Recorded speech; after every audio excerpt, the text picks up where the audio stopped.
Today, let us study few verses from the books of Proverbs and 2 Timothy. From Proverbs chapter 14, 23 to 24 verses. All hard work brings a profit, but mere talk only leads to poverty. From 2 Timothy, 2nd chapter, 6th to 7th verses. And hardworking farmers should be the first to enjoy the fruit of their labor. Think about what I'm saying. The Lord will help you understand all these things. When Brian's house burned down, Grandpa said, "Don't worry, you can all come and stay with me. I'll add 2 more rooms to my house and we'll all be comfortable till you get a new home." So, Brian's father and mother, brothers and sisters moved in with Grandpa. The new rooms were started right away. Grandpa and Dad dug the foundations and poured the concrete. Then a truck brought hundreds of bricks and another truckload of sand. Finally, the bricklayers came. Both were skilled men. It was a treat to watch them work. Quickly, they set up the corners and stretched their lines to mark where the walls were to be built.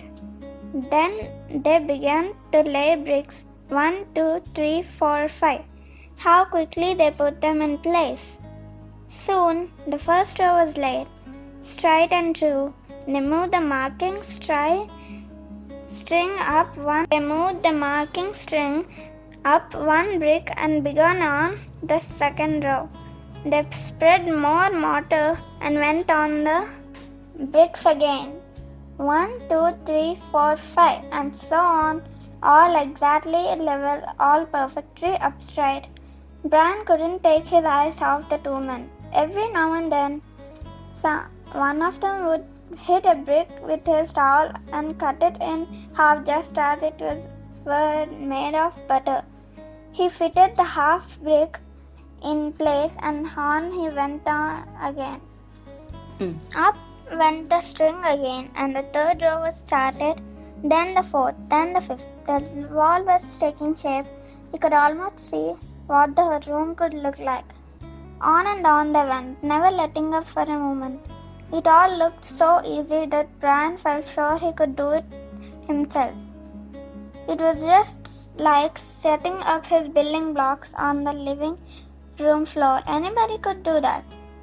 By and by, plucking up his courage, he said, "I'd like to lay some of those bricks."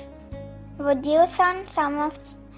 said one of the men, scarcely taking his eyes off the work. Someday, maybe. I mean now," said Brian. The man smiled. "It takes a lot of practice to lay bricks," he said. "Oh no," said Brian. "It's as easy as winking. You just put one on the top of another. Just like that," said the man, smiling a little more broadly than before. "But it's quite a job just the same." "Oh," said Brian, "I could do it easy." The men worked on steadily, row up and row, row up and row. The wall grew higher. Then one of them looked at his watch. "Lunchtime," he said. "Let's go and eat." They put down their towels and hurried away. Suddenly, Brian had a bright idea. Here was his great chance. He would lay a row of bricks while the men were away, and they would never find out. He picked up a trowel and spread some mortar on the top of the last row of bricks. Much of it slopped over the side. It was harder to keep it in place than he had expected. Then he had picked up a brick and found it heavier than he had thought. He wondered how the men managed to hold the brick in one hand while they put mortar on it with the trowel. Somehow he put the brick in place. He didn't set it quite as straight as he would like to have done, but it wasn't too bad, he thought, and he decided to lay another brick. So he spread out more mortar, picked up another brick, and went on. Finally, he reached the end of the row and felt very pleased with himself. The bricks were neither straight nor level, but he thought he had done a very fine job.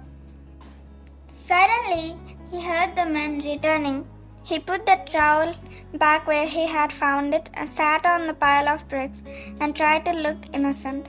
He hoped the men would be surprised and pleased with what he had done to help them. Then something happened he would never forget as long as he lived. Picking up a trowel, one of the men walked over to the wall and with a single skillful movement swept all Brian's bricks to the ground. Brian was crushed. Tears filled his eyes. "Why did you do that?" he asked crossly. "Because they were crooked," replied the man. "Because they were crooked," replied the man. "Had I left them there, they would have spoiled the whole wall. In bricklaying, as in life, every row must be perfect. You can't lay a straight row on a crooked one." Brian is now an old man, one of the finest and most faithful workmen you could ever meet. Some time ago, he told me that he had never forgotten the row of bricks and the lesson he had learned that day. Through the story, we can understand that failure shouldn't be seen as an end. On contrary, it should be seen as a good lesson and a new start. May God be with you all. Amen.